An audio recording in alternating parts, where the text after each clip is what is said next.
Ako po si Romar, operator ng DTF dito sa branch ng Robinson Space, Pangasinan.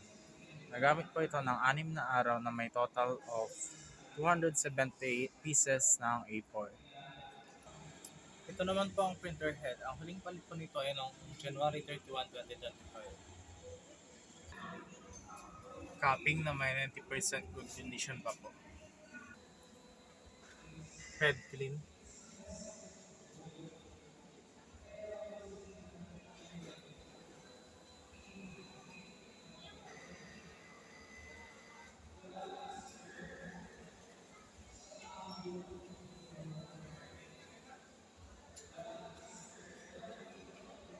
Punasan ng wiper after ng head clean.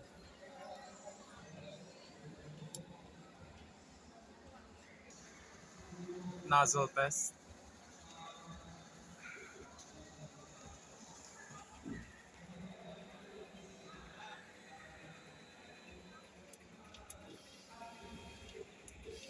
So far, okay naman.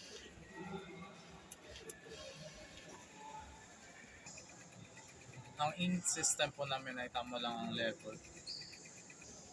Waste stock na linis ng October 11. Ito po ang AVR. Ito naman po ang ground wire. Ito naman po ang aming stocks. Ito po ang in-use. Unused. Ito naman po ang aming nagamit this month.